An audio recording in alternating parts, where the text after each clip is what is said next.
حضور صلی اللہ علیہ وسلم نے بآواز بلند فرمایا، یہ 7 کام نہ کرنا، ہلاک ہو جاؤ گے، برباد ہو جاؤ گے۔ صحابی لرز گئے، عرض کی یا رسول اللہ صلی اللہ علیہ وسلم کون سے کام؟ آپ صلی اللہ علیہ وسلم نے فرمایا، نمبر 1 بسم اللہ الرحمن الرحیم۔ بخاری و مسلم حدیث شریف میں ہے، حضور نبی کریم صلی اللہ علیہ وسلم نے خطبے میں بآواز بلند فرمایا، اے میری امت کے لوگو، یہ 7 کام کبھی نہ کرنا ورنہ ہلاک ہو جاؤ گے، تباہ و برباد ہو جاؤ گے، تمہارا گھر بکھر جائے گا، قیامت کے روز میں محمد صلی اللہ علیہ وسلم بھی تمہاری شفاعت نہیں کروں گا۔ یہ 7 چیزیں ایسی ہیں جو بھی عورت یا مرد کرے گا ہلاک ہو جائے گا، کیونکہ اللہ تبارک و تعالیٰ نے پہلے خبردار کر دیا ہے۔ ایک مرتبہ حضور اقدس صلی اللہ علیہ وسلم بلند آواز میں خطبہ فرما رہے تھے۔ آپ صلی اللہ علیہ وسلم نے فرمایا، اے لوگو، ان 7 چیزوں سے پرہیز کرنا ورنہ برباد ہو جاؤ گے، ہلاک ہو جاؤ گے۔ ایک صحابی نے ہاتھ جوڑ کر عرض کی، یا رسول اللہ صلی اللہ علیہ وسلم، وہ کون سی ایسی 7 چیزیں ہیں جن کو کرنے سے بندہ ہلاک ہو جاتا ہے اور محشر کے روز بھی آپ کی شفاعت سے محروم رہے گا؟ صحابی کی بات سن کر حضور اقدس صلی اللہ علیہ وسلم نے فرمایا، نمبر 1 کبھی بھی کسی خاتون پر تہمت نہ لگانا، اس پر جھوٹا الزام نہ لگانا۔ حضرت عائشہ رضی اللہ تعالی عنہا فرماتی ہیں کہ رسول اللہ صلی اللہ علیہ وسلم اپنی بیوی میں انصاف کے ساتھ باری مقرر کرتے، پھر فرماتے، اے اللہ، یہ تو میرا کام ہے جس کا مجھے اختیار ہے، جس چیز میں تجھے اختیار ہے اور میں بے بس ہوں، اس بارے میں مجھ پر گرفت نہ کرنا۔ حدیث مسلم میں ہے کہ وہ عورت گو تمہاری بیوی، بہن یا ماں تو دور کی بات ہے، کوئی اور عورت بھی ہو، اس پر جھوٹا الزام لگاؤ گے تو اللہ تبارک و تعالیٰ تمہیں معاف نہیں کریں گے، تمہیں برباد کر دیں گے، ہلاک کر دیں گے۔ ہم نے بعض اوقات دیکھا ہے ایک سیدھی سادی ایماندار اور پردہ دار خاتون پر بھی الزام لگا دیا جاتا ہے، وہ اس لیے اس کے باپ یا بھائی یا کسی اور رشتہ دار نے ہمارے ساتھ زیادتی کی تھی یا تہمت لگائی تھی، اس لیے ہم نے اس زیادتی یا تہمت کا بدلہ لیا ہے۔ یہ سراسر اللہ کے قہر کو آواز دینے کے مترادف ہے۔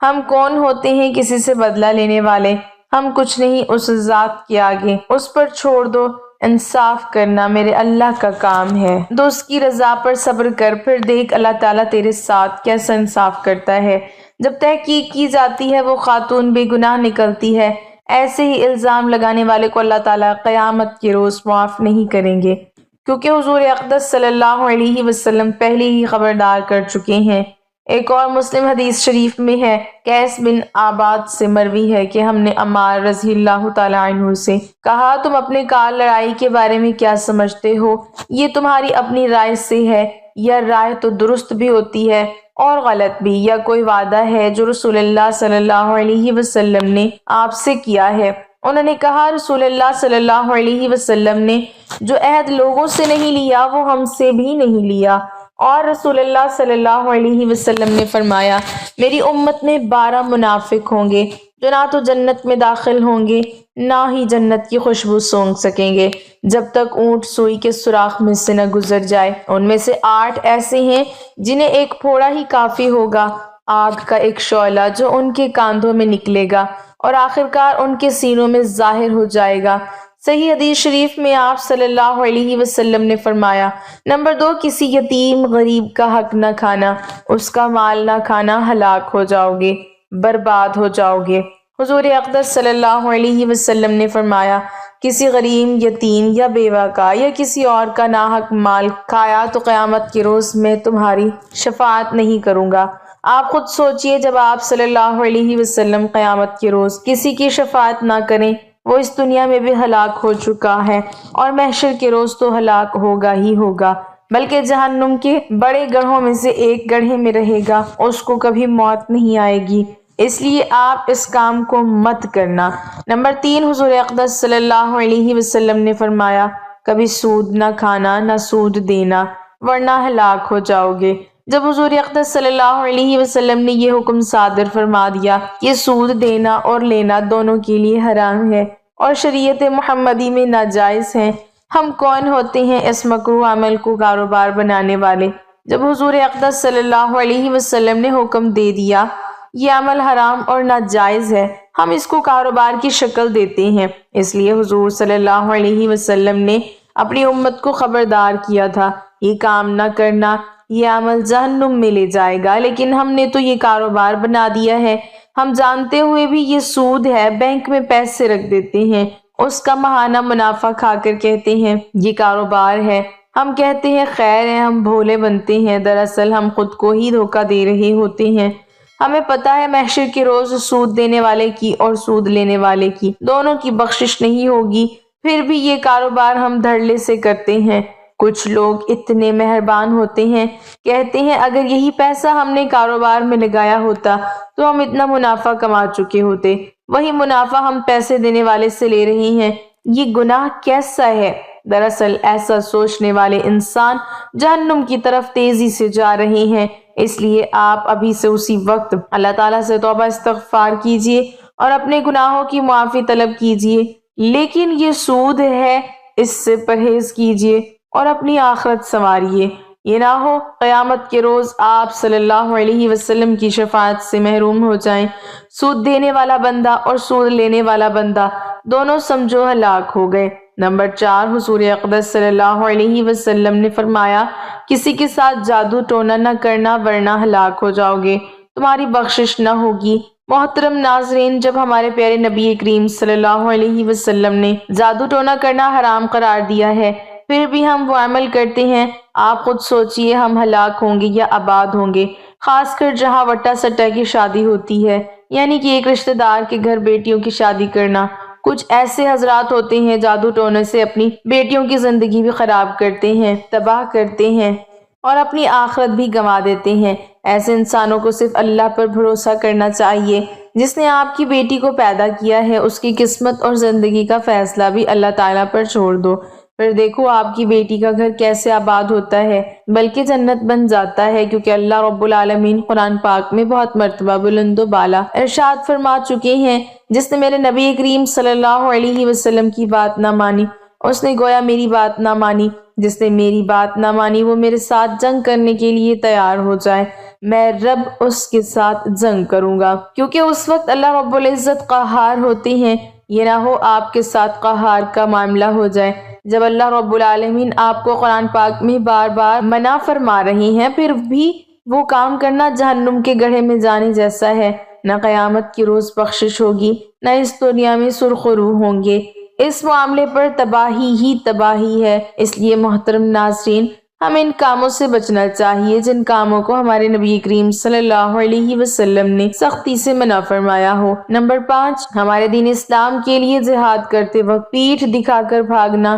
اللہ رب العالمین فرماتا ہے تو نے میرے محبوب کے ساتھ دغا کیا ہے، دھوکہ کیا ہے، اس لیے اب تو ہلاک ہوگا، برباد ہوگا۔ حدیث مسلم میں حضرت عبد الرحمن بن عوف رضی اللہ تعالیٰ عنہ سے روایت ہے، انہوں نے کہا بدر کے دن جب میں صف میں کھڑا تھا، میں نے اپنے دائیں اور بائیں طرف نظر دوڑائی تو میں انصار کے دو لڑکوں کے درمیان میں کھڑا ہوا تھا، ان کی عمریں کم تھیں، میں نے آرزو کی کاش میں ان دونوں کی نسبت زیادہ طاقتور آدمیوں کے درمیان ہوتا۔ اتنے میں ان میں سے ایک نے مجھے ہاتھ لگا کر متوجہ کیا اور کہا چچا کیا آپ ابو جہل کو پہچانتے ہیں؟ میں نے کہا ہاں بھتیجے، تمہیں اس سے کیا کام ہے؟ اس نے کہا مجھے بتایا گیا ہے کہ وہ رسول اللہ صلی اللہ علیہ وسلم کو برا بھلا کہتا ہے، اس ذات کی قسم جس کے ہاتھ میں میری جان ہے، اگر میں نے اسے دیکھ لیا تو میرا وجود اس وقت تک اس کے وجود سے الگ نہیں ہوگا، یہاں تک کہ ہم میں سے جلد تر مرنے والے کو موت آ جائے۔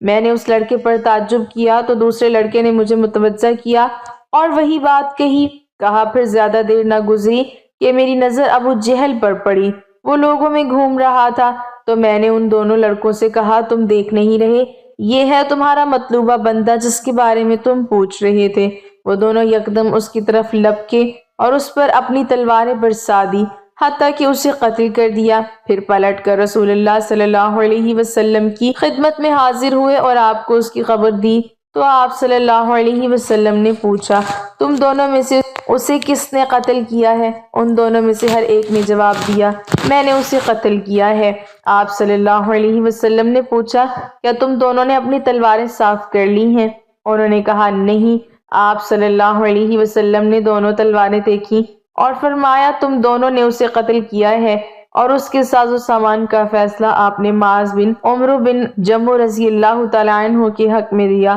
اور وہ دونوں جوان معاذ بن عمرو بن جموع اور معاذ بن افرا رضی اللہ تعالیٰ عنہ تھے۔ حدیث مسلم میں اس وقت اللہ رب العزت فرماتے ہیں تو میرے محبوب کے دین کے لیے آیا تھا، وہ راہ حق پر تھے اور وہ راستہ میں نے دیا تھا، تو نے اسے اقرار نہ کیا، اگر تو قتل ہو جاتا تو شہید کہلاتا، جب تو میرے پاس آتا تجھے حوری لے کر آتی اور جنت میں اعلیٰ مقام ملتا، اس لیے یہ بندہ میرے نبی کے دین کی خاطر آیا تھا لیکن اب پیٹھ دکھا کر بھاگ رہا ہے، اس بندے سے اللہ رب العزت غضبناک ہو جاتے ہیں، وہ محشر کے روز جہنم کے بڑے گڑھوں میں سے ایک بڑے گڑھے میں رہے گا، نہ مرے گا نہ اس کو موت آئے گی، بس جہنم کے ایک بڑے گڑھے میں رہے گا۔ حدیث مسلم میں زید بن ارقم رضی اللہ تعالیٰ عنہ سے مروی ہے، کہتے ہیں جہنمی کو آگ کے لیے بڑا کر دیا جائے گا حتیٰ کہ اس کی ایک داڑھ ایک احد پہاڑ کے برابر ہوگی۔ حدیث شریف صحیح مسلم نمبر 6۔ کسی بے گناہ کو قتل نہ کرنا۔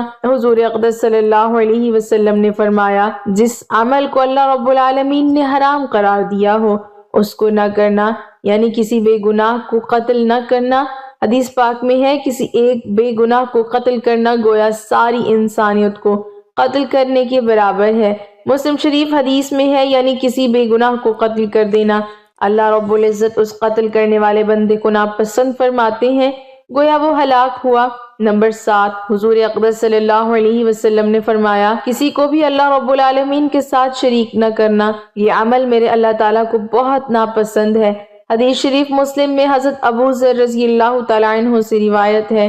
رسول اللہ صلی اللہ علیہ وسلم نے فرمایا اللہ فرماتے ہیں جو شخص ایک نیکی لے کر آتا ہے اسے اس جیسی 10 نیکیاں ملتی ہیں اور میں بڑھا بھی دیتا ہوں، اور جو شخص برائی لے کر آتا ہے تو اس کا بدلہ اس جیسی ایک برائی ہے، یا چاہوں تو معاف کر دیتا ہوں۔ جو ایک بال شب میرے قریب ہوتا ہے تو میں ایک ہاتھ اس کے قریب ہو جاتا ہوں، اور جو ایک ہاتھ میرے قریب ہوتا ہے تو میں 2 ہاتھوں کے پھیلاؤ جتنا اس کے قریب ہو جاتا ہوں، اور جو میرے پاس چلتا ہوا آتا ہے میں اس کے پاس دوڑتا ہوا جاتا ہوں، اور جو مجھ سے پوری زمین کی وسعت بھر گناہوں کے ساتھ ملاقات کرتا ہے اور میرے ساتھ کسی چیز کو شریک نہیں ٹھہراتا، میں اتنی ہی مغفرت کے ساتھ اس سے ملاقات کرتا ہوں۔ حدیث شریف مسلم میں یعنی تم زمین اور آسمان گناہوں سے بھر کر میرے پاس آؤ، اگر چاہوں تو میں تمہیں بخش دوں گا، لیکن اگر تم نے میرے ساتھ کسی کو شریک نہ کیا ہو تو۔ حضرت ابو ہریرہ رضی اللہ تعالیٰ عنہ سے روایت ہے کہ رسول اللہ صلی اللہ علیہ وسلم نے فرمایا اللہ تعالیٰ تمہارے لیے 3 چیزوں کو پسند فرماتا ہے اور 3 چیزوں کو ناپسند، بس تمہارے لیے یہ پسند فرماتا ہے کہ تم اس کی عبادت کرو اور اس کے ساتھ کسی کو شریک مت ٹھہراؤ۔ نمبر 2 یہ کہ تم سب اللہ کی رسی کو مضبوطی سے پکڑ لو۔ نمبر 3 اور جدا جدا نہ ہو جاؤ، اور تمہارے لیے ناپسند کرتا ہے۔ نمبر 1 قیل و قال کو، نمبر 2 اور زیادہ سوال کرنے کو، نمبر 3 اور مال ضائع کرنے کو۔ رب حکیم و علیم نے اپنے بندوں کے لیے ہر اس چیز کو پسند فرمایا ہے جس میں ان کے دین و دنیا کی خیر و بلائی ہے، اور اس کے برخلاف ہر اس چیز کو ناپسند فرمایا ہے جس میں ان کے دین و دنیا کے لیے ضرر و نقصان ہے۔ ارشاد باری تعالیٰ ہے اگر تم ناشکری کرو تو یاد کہ اللہ تعالیٰ تم سب سے بے نیاز ہے اور وہ اپنے بندوں کی ناشکری سے خوش نہیں، اور اگر تم شکر کرو تو وہ اسے تمہارے لیے پسند کرے گا، اور کوئی کسی کا بوجھ نہیں اٹھاتا۔ پھر تم سب کا لوٹنا تمہارے رب کی طرف ہے، تمہیں وہ بتلا دے گا جو تم کرتے ہو۔ زیر بحث حدیث میں بعض ایسی اہم چیزوں کا ذکر ہوا ہے جو اللہ تعالیٰ کے نزدیک پسندیدہ ہیں یا رب کریم کے نزدیک ناپسندیدہ ہیں۔ وہ اس طرح کے بندے صرف اور صرف اللہ وحدہ لا شریک کے اپنی تمام ظاہری و باطنی عبادت خاص کر دیں، ایمان سے متعلقہ تمام اصول کو اپنائیں، اسلام سے متعلقہ تمام احکام کو بجا لائیں، نیک اعمال اور عمدہ اخلاق کو اپنا شیوا بنائیں، اور یہ سب کچھ صرف اور صرف اللہ کی رضا کے لیے ہو۔ ہر کام میں اخلاص و ولہیت کو مد نظر رکھیں، انہیں اس کے سوا کوئی حکم نہیں دیا گیا کہ صرف اللہ کی عبادت کریں اور اسی کے لیے دین کو خالص رکھیں، دین پر ثابت قدمی اور عدم تفرق۔ دوسری اور تیسری چیز جو اس حدیث میں مذکور ہے وہ یہ ہے کہ اللہ کی رسی کو مضبوطی سے تھامے رکھیں، وہ دین جو اللہ تعالیٰ اور بندوں کے درمیان حلقہ وصل ہے، خواہ وہ قرآن مجید کی صورت میں ہو یا تعلیمات نبوی کی شکل میں، اس پر استقامت پذیر رہیں اور آپس میں اختلاف انشقاق پیدا کر کے اپنی طاقت کو کمزور نہ کریں۔ بلکہ نیکی و بھلائی اور تقوی و پرہیزگاری کے کام پر ایک دوسرے کے معاون و مددگار رہیں، جب تک ان میں توحید و اخلاص اور دین متین پر ثابت قدمی اور اسی اساس میں پر باہمی اتفاق و اتحاد رہے گا، اللہ تعالیٰ انہیں زمین پر متمکن اور عزت و مدد سے نوازے گا۔ ارشاد نبوی صلی اللہ علیہ وسلم ہے، اس امت کو خوشخبری ہے بلندی کی، اونچے مقام کی، دین کے غلبے کی، اللہ کی مدد کی اور زمین پر حکومت کی۔ البتہ یہ دھیان رہے کہ ان میں کا جو شخص آخرت کے لیے ادا کیے جانے والے عمل کو دنیا کے لیے کرے گا تو اسے آخرت میں کوئی حصہ ملنے والا نہیں۔ اور اس حدیث میں اللہ کے نزدیک جن ناپسندیدہ امور کا ذکر ہے اور وہ اللہ تعالیٰ کے نزدیک پسندیدہ مذکور امور کے خلاف ہیں، اور ان میں پہلی چیز قیل و قال ہے۔ قیل و قال سے مراد کہ فلاں نے یہ کہا، فلاں نے اس کا جواب یوں دیا، مقصد بے فائدہ اور فضول باتیں ہیں جسے ہمارے عرف میں گپ شپ کہتے ہیں، جن میں نہ دین کا فائدہ ہو نہ دنیا کا، بلکہ وقت جیسی قابل قدر شے کو ضائع کرنا ہو۔ وجہ یہ ہے کہ جو بھی شخص جتنی زیادہ لایانی باتیں کرتا ہے اتنی ہی جھوٹ بولتا ہے اور جھوٹی باتیں بیان کرتا ہے، نتیجتاً فتنے، باہمی اختلاف اور دوستوں میں لڑائی ہوتی ہے۔ کثرت سوال، اللہ تعالیٰ کی دوسری ناپسندیدہ چیز اس حدیث میں مذکور ہے وہ کثرت سوال ہے۔ کثرت سوال عام ہے، خواہ وہ دین سے متعلق ہو یا دنیا سے متعلق ہو۔ بغیر ضرورت مال کا سوال کرنا، جو مسئلہ درپیش ہو اس کی کھوج میں لگنا، کسی کو تنگ کرنے اور بوجہ اعتراض سوال کرنا، ایسی باتیں پوچھنا اور پاکی کی کھال نکالنا جس کا کوئی فائدہ نہ ہو اور اس کی وجہ سے باہمی اختلاف کا ڈر ہو، یہ ساری چیزیں اس میں داخل ہیں۔ ارشاد باری تعالیٰ ہے، اے ایمان والو، ایسی باتیں مت پوچھو کہ اگر تم پر ظاہر کر دی جائیں تو تمہیں ناگوار ہوں، البتہ اگر عملی سوال ہو، اسے لوگوں کو فائدہ پہنچانا یا تعلیم اپنا مقصود ہے، یا سائل اس کا حاجت مند ہے اور بقدر حاجت سوال کر رہا ہے، تو یہ ممنون نہیں ہے بلکہ بسا اوقات واجب ہوگا۔ ارشاد باری تعالیٰ ہے، اگر تمہیں علم نہ ہو تو علم رکھنے والوں سے پوچھو۔ مال کا ضیاع، رب کریم کی تیسری ناپسندیدہ چیز جو اس حدیث میں مذکور ہے، مال کا ضائع کرنا۔ اس سے مراد فضول خرچی، غیر ضروری جگہوں پر خرچ، حرام جگہوں پر خرچ، حتیٰ کہ زمین و مکان کو کام میں نہ لانا اور بے فائدہ چھوڑ دینا، حیوانوں کو پورا کھانا دے کر کمزور و بیکار کر دینا، سب مال ضائع کرنے میں داخل ہے۔ حتیٰ کہ اللہ تعالیٰ نے ایسے مال کے مالک جو مال میں صحیح تصرف کی صلاحیت نہیں رکھتا، خود اس کا مال اس کے حوالے کرنے سے منع فرمایا ہے، اور نادانوں کو ان کے مال واپس نہ کرو جسے اللہ تعالیٰ نے تمہارے لیے سامان زیست کا ذریعہ بنایا ہے۔ اس طرح اگر غور کیا جائے تو اس حدیث میں جان، مال، عزت اور دین کی حفاظت کے زرعین اصول بیان ہوئے ہیں۔ اللہ رب العزت سے دعا گو ہیں ہم سب مسلمانوں کو دین کی